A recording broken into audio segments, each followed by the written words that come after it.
Thank you so much. Thank you, everyone. Afternoon. It is afternoon, isn't it? So, as we all know, LinkedIn is the godfather of social media. I would say that I'm a LinkedIn trainer, so I know that LinkedIn is the best social media platform available. Now, obviously, with all the others like Instagram and Facebook and all the rest of it, they're good enough. They do what we need to do. But LinkedIn is the only business-focused platform. So here's some incredibly boring stats for you. Started in 2002, blah, blah, blah. Microsoft bought it in 2016, which is the first massive change. And the second massive change was the pandemic. Sorry, I couldn't find a better image than a syringe for the pandemic. And then as of today, in 2025, we have 1.2 billion people on LinkedIn. Now, again, boring stats. When the pandemic hit in 2020, there was roughly around 600 million users.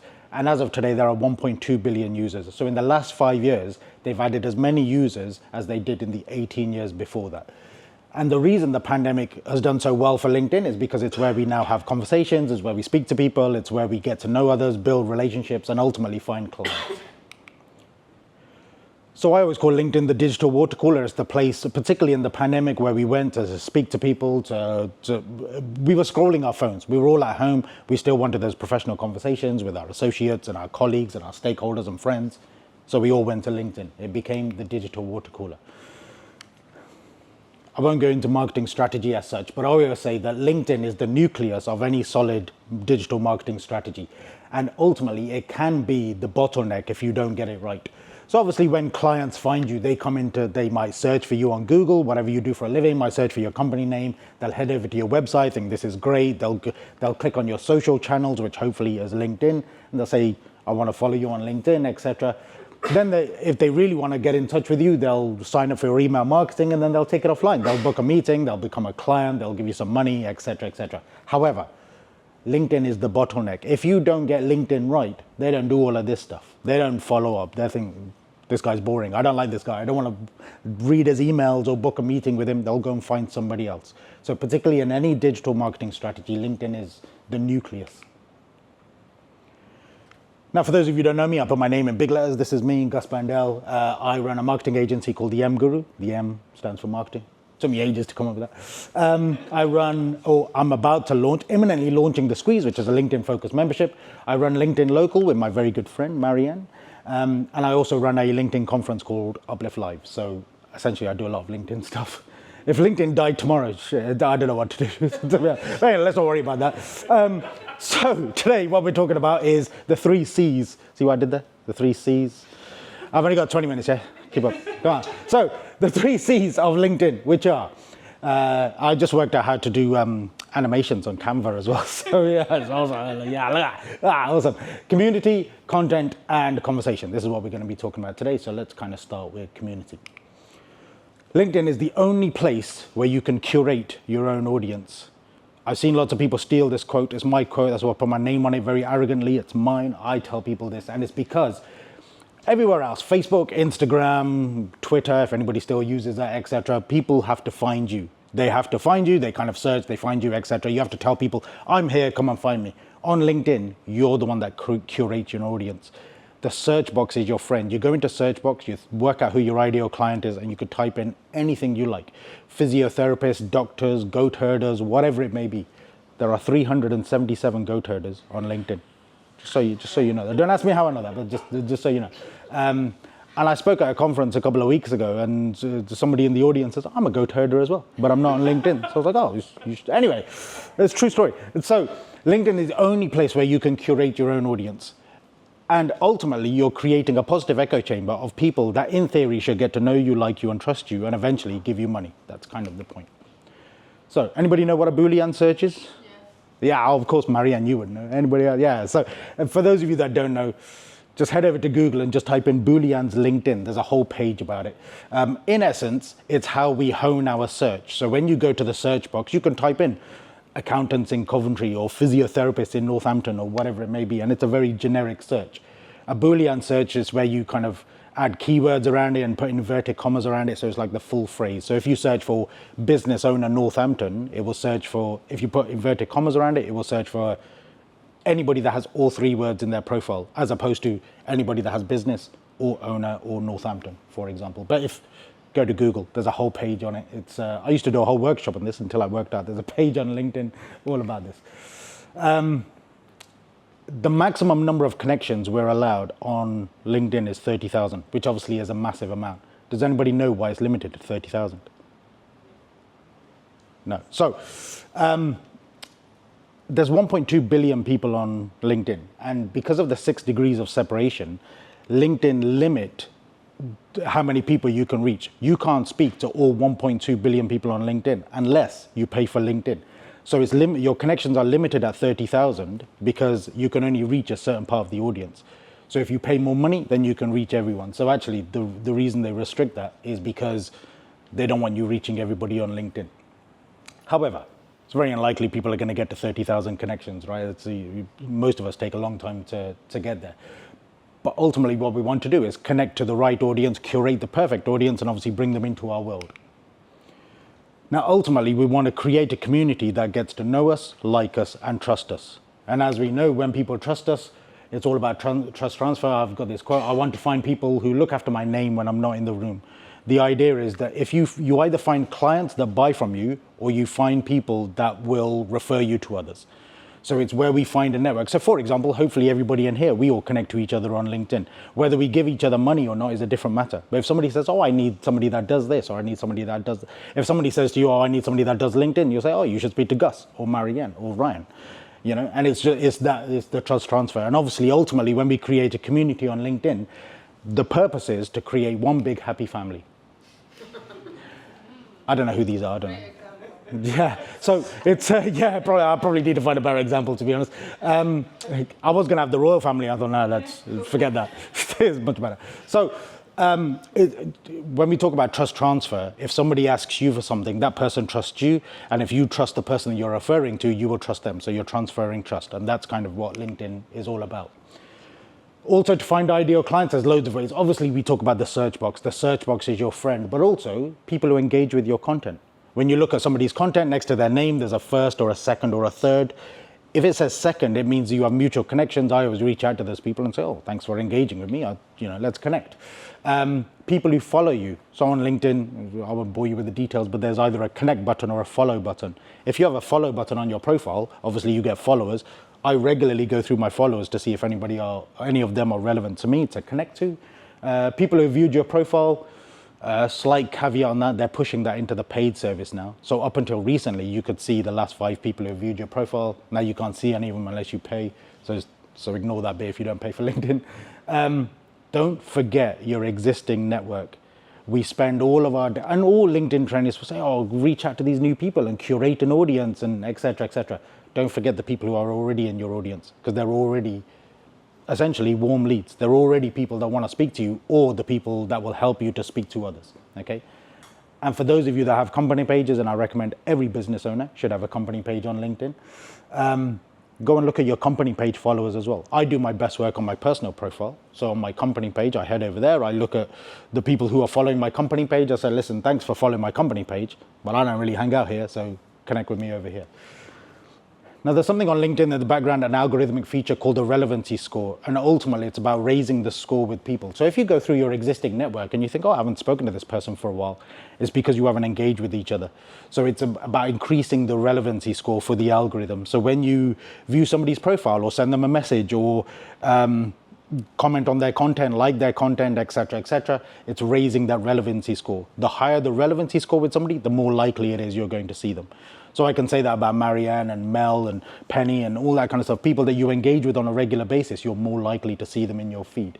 So if there's people that you want to see and people that you want to connect to, make sure that you raise the relevancy score with them. And vice versa, they will see your content. The more you engage with somebody, the more likely it is they're going to see your content. Speaking of content, I forgot this was the next slide. So only 5% of the 1.2 billion people on LinkedIn are posting content consistently. And as far as LinkedIn are concerned, that's 1 post per week. So just by creating 1 post a week and publishing it on LinkedIn, you fall into the top 5% of content creators out of the 1.2 billion people on LinkedIn, which is, and when you think about it, it's an absolutely ridiculous stat. Yes? Just while I remember, does that include reposting other people's, sharing other No, this relates to organic content. Yeah, because lots of people repost. That's a great question. Lots of people repost content, and reposting content is nice and easy. And there's not. Although there are algorithmic features about that, and they notice who's reposting, etc., etc. It's not a foolproof method, because some people repost with thoughts and some people just click repost. So it's very much focused on organic content. So by creating one piece of organic content a week, you fall into the top 5% of content creators on LinkedIn. So I have something I call the famous Gus Bhandal, Daniel Craig content marketing strategy, which probably needs a better title, to be honest. We all know Daniel Craig as James Bond. We all know that. But Daniel Craig also in a vodka advert. I won't name the vodka. I don't know if it's legally allowed. But anyway, if you haven't seen that, not now, but later on, just head over to YouTube and just type in Daniel Craig vodka advert. It's fabulous. It's a far cry from James Bond, right? Now, 70% of my content is very personable content. It's very personality-led content. It's the content that I create that's like Daniel Craig dancing in a vodka advert, dancing around like a loon. It's personable, it gets engagement, it makes people laugh, it makes people think, it makes people engage with my content. 30% of my content is Daniel Craig as James Bond, ready for an assignment, suited and booted. Here's what I do for a living, please buy my stuff. Now, this is a very arbitrary figure, but for me, it's 70-30. So 70% of my content is personality-led content. 30% of my content is sales-led content. And the sales-led content, I gotta be honest, dies a death. There's only so much you could tell people, I'm a LinkedIn trainer. There's only so much you could say that. But I get the residual engagement from the personality-led content. So the idea is that you create content, and this is what a lot of people do now on LinkedIn. We create content that attracts an audience, that gets people to engage with us, gets people to talk to us, gets people to comment, etc., where we can respond to their comments or send them messages, etc., etc. And then when I post about work, I get the residual engagement from the engaged posts that then see my work-related content. So I start building an audience on my work-related content. The figure is arbitrary. It could be entirely up to you. 90-10, 70-30, 60-40, whatever it may be. I almost forgot the numbers there. And it's entirely up to you how you want to do it. But the important thing to know is don't do 100% one way or the other. Don't only post jovial content because people won't know what you do for a living. Don't only post about work because eventually people switch off and they couldn't care less, basically. So it's a very much the personality-led content and the work-related content. I'm not going to bore you to death with methods versus mediums, but in essence, the kinds of content that we can create. Posts, document posts, which are essentially carousels. I've grayed out audio rooms because I think they've gone. Is that right? Yeah. So audio rooms, remember Clubhouse? No. Yeah. So it was like, they brought this, LinkedIn being LinkedIn, brought it to the world like 3 years later, by the time it had all died to death. And I think they've stopped them altogether now. But anyway, articles, newsletters, videos, etc. Regardless of what anybody tells you, including LinkedIn themselves, videos are shit. They die a death on LinkedIn. Long story short, I messaged LinkedIn because I thought I was shadow banned, my reach was really low, etc. And they said, no, it's just probably your content. But what they did do was give me lots of advice. And one of the things they said actually document posts are the best performing posts. Now, I knew this, but LinkedIn obviously kind of said, yes, document posts are outperforming video. Obviously, it works differently for different people, but the purpose is the whole dwell time algorithm. The longer somebody spends on your content, the more likely it is they're going to see your next piece of content. And the more likely it is that LinkedIn are going to show that your content to that person. Now, the reason document posts or carousels, we have to call them document posts because it sounds professional, because it's LinkedIn, you know. But essentially, it's where people scroll through content. It's PDFs where people scroll through pages. And the longer they spend, so does anybody know Dave Harland? World famous copywriter, yeah. So he has carousel posts, and they're always funny. And on most of the carousels, there is either a single image or a word or something like that. And it's like 50 pages, but you'll read it to the end. And you read it to the end, and so the next time Dave posts, I see that content because I'm engaging with that content. It's a brilliant example of how to do carousel posts. And so this is what LinkedIn says. So I always say mix it up. You know, do text, photos, videos, posts, document posts, articles, newsletters, videos, etc. Always mix it up, see what works best. But I recommend, if you don't already, create carousel posts on LinkedIn. Answerthepublic.com, Anybody heard of this? Yeah, I love this. Is this site. available for free? For free? Yeah, yeah. So it's answerthepublic.com is, so you get one search for free per day, then you get 2 more searches for free as long as you register. And then the 4th search onwards is, yeah, you pay. But essentially, you don't need to do more than 3 searches a day, to be honest. And I love answerthepublic.com because when you go in there, go to answerthepublic.com, type in what you do for a living, and it will give you loads of questions of what people are asking on online live. And it doesn't just show you Google, it can now show you Amazon, Instagram, TikTok, YouTube, and Bing. But don't worry about Bing, nobody uses it. But everywhere else. So you can search what people are searching for on YouTube, Amazon, Google, etc., etc. It will give you loads of questions, which then forms the basis of your content. So if there's a question that says, you know, for example, can marketing jobs be done remotely? You know, if I was going to write marketing content, I would take that would be the title, write a post about it, etc. Very easy to find LinkedIn content using tools like this. I won't tell you to take that title and put it into ChatGPT and write a blog for you, etc. I don't do that. I don't tell people to do that. I also recommend absolutely covering your LinkedIn profile with keywords. This is part of your content strategy to bring people into your world. If anybody's making notes and you're going to use the acronym of Chef's Hat, just make sure you put the space after the S and not before it. So thanks. I make that joke so often. And essentially, you should have keywords. So my keywords are LinkedIn training, digital marketing strategy, social media. So I put it in my content, in my headline, in my experience section, in my featured section, in my skills, and in my about section. Don't worry too much about hashtags now. Hashtags are slowly being deprecated on LinkedIn, but they still work. So as of today, they still work. I use hashtags to essentially get people to find my content, or if I have a content series, etc. The only place you can't put keywords is testimonials. But I normally ask for testimonials, and I'm very kind of prescriptive about them in terms of, hey, I did some LinkedIn training for you. I hope you enjoyed the LinkedIn training. Would you like some more LinkedIn training? If you'd like to write me a testimonial about LinkedIn training, please write it on LinkedIn. And normally, the subliminal messages, they'll probably use the phrase LinkedIn training. So that's kind of the point. So this is everywhere that you put your keywords. Now, and the third stage is conversation. Now, again, it's about conversing with others. When we curate an audience and create content that they want to read, we are engaging with one another, liking each other's content, commenting on content, etc.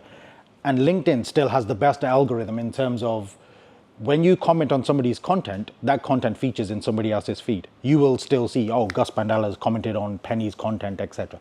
It still works on LinkedIn. So it's still, you're finding new people, and new people come into my world because I see other people commenting. For those of you that are connected to Mel Barfield, you will know she comments on everything. My whole feed is like full of posts that Mel has spoken, people have spoken, but it brings loads of fabulous people into my world. Mel's fabulous, she knows loads of fabulous people, and brings fabulous people into my world. And I think that's the important thing. That's one of the best things about LinkedIn, and particularly about the conversation element. It is what I say, the world's biggest and longest networking event. It's been around since 2002, so I don't know any networking events since then. Comments are king. Now, again, when I contacted LinkedIn and they said your content is rubbish, essentially one of the pieces of advice they gave me was long form comments work best. So rather than stuff like thanks for posting, thanks for sharing, great post, all that kind of stuff, meaningful, lengthy comments work the best. And actually, I don't know if you've noticed now, but under comments, you get impressions, how many people have seen that comment itself. Most of my comments get more reach than my post. Yeah, it's ridiculous, right? I get comments that do 10,000 impressions. Views, yeah. Exactly. Yeah, and it's picking the right people to engage with. But actually, also, it's a great way. So LinkedIn are pushing that out, and that's why, again, it's a great algorithmic feature that if we have conversation. So the point is, it's not just a place to broadcast. It's not just a place to, oh, here's our content. Hopefully somebody will read it. We go on and converse. So like a real life networking event, we converse with people. Now, LinkedIn themselves have said they're prioritizing comments right now. Hence why they've added impressions at the moment on the comments. So when you engage with people and you curate the perfect audience, go and engage with their content. When you engage with their content, hopefully it brings more people into their world, and obviously vice versa into your world. Just looking around, no, none of you are old enough to remember Adrian Mole. That's right. No, I don't believe you. I don't believe any of you. Now, Eddie and Mo, I always talk about it, so particularly to garner conversation. So I didn't know whether to put this in content or conversation because actually it's a mix of both. I always recommend journaling your week. I always recommend at the end of each week, just write, oh, Monday I saw a new client, Tuesday I got a testimonial, Thursday I went to co-working crew, Friday I had pizza in the office, whatever it may be, right?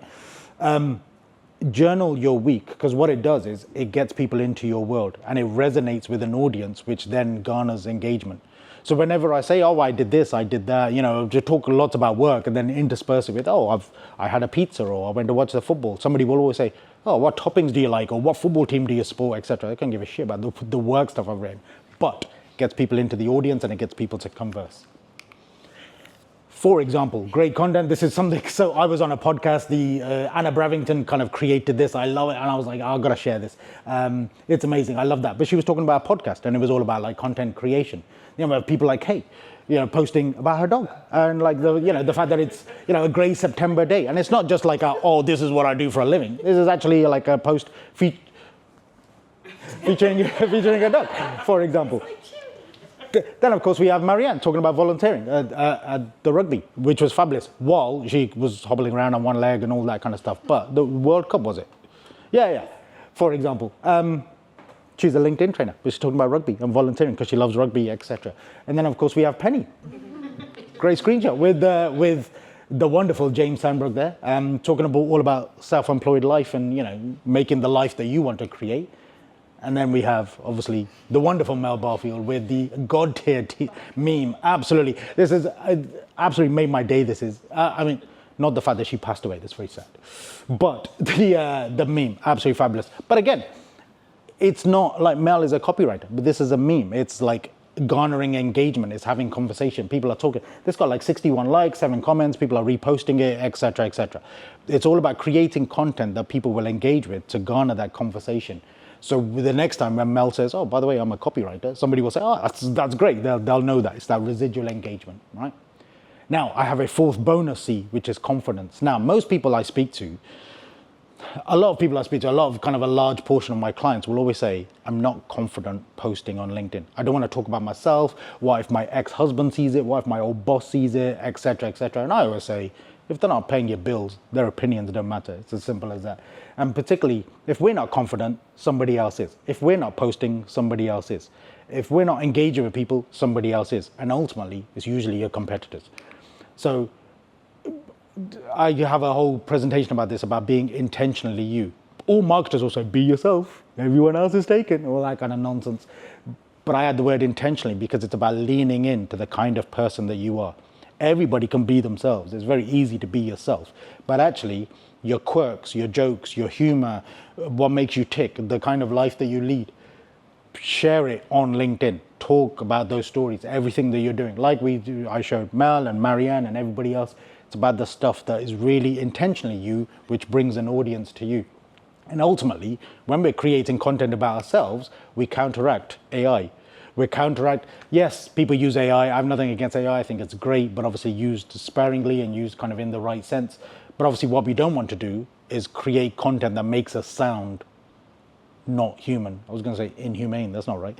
That makes it, we don't want to be artificial. This is all about real people connecting to real people, taking the real life conversations online.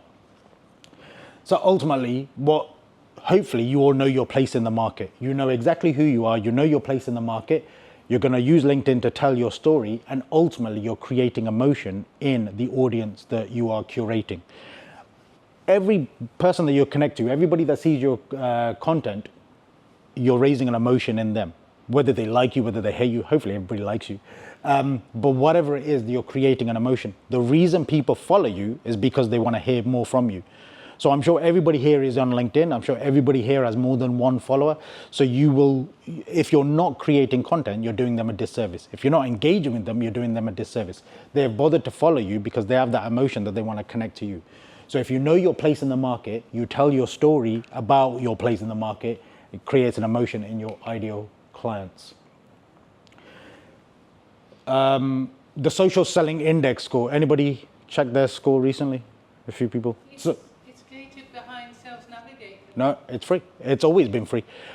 Now, Yes, it's part of Sales Navigator, but it's open to everybody. So if you, for example, the best thing to do is on a desktop, if you open up your laptop, connect to LinkedIn, open up a separate tab and just go to linkedin.com/sales/SSI, which stands for Social Selling Index. This is available to everybody. This is essentially your metrics to show that you're doing well on LinkedIn. So what I would do is, if you don't use LinkedIn that much, today, go to your Social Selling Index, take a screenshot, write it down exactly what your score is today. Then go on, have conversations with people, create a community, have conversations with people, create great content, and you will see, check this score in 3 months' time, the score will go up. It's based upon 4 components, etc. You can obviously check it yourself. And I'm not just sharing this because I'm in the top 1% of everything, just so you know. I'm in my team, top 1 of 1 in my team. Yeah, awesome. Yeah, it's just what a nonsense metric. But anyway, the Social Selling Index, always worth scoring, always worth checking, sorry. A score roughly around 68 to 80 is a great score, basically. Anything over 80, I'm pretty sure you went to Photoshop, so I'll know. So yeah, check out your Social Selling Index. It's free for everybody. And when it comes to LinkedIn and digital marketing and social media, does anybody know what the most important metric is? Fun. Fun, yeah. Shit, I should have said that. Damn, I said money. But anyway, so fun, yeah, let's have fun while we're making money. Now, ultimately, yes, ultimately, your LinkedIn has to work for you. It's all very well having a massive audience. It's all very well kind of speaking to people all day. If it's not making you money, then you're doing something wrong. LinkedIn ultimately, and social media and digital marketing, and the reason we're in business is ultimately to make money, okay? Compendium is another word for summary, but I didn't use the word summary because obviously it would ruin the alliteration. So, in summary, in compendium, that probably doesn't. Anyway, whatever. Community. Build a community, curate the perfect audience, create great content that they would want to read.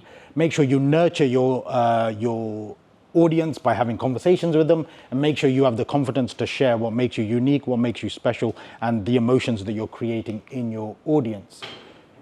Now, almost the last slide. So, homework. Write about today. Write a post if you haven't already, share a screenshot, take some photos, tag me and definitely tag the Cowork crew, and feel free to use the hashtag the 3 C's so we can all see each other's content when we search for that hashtag. And obviously if anybody hasn't taken any screenshots today, feel free to use this one. So, ladies and gentlemen, that's me. Thank you so much.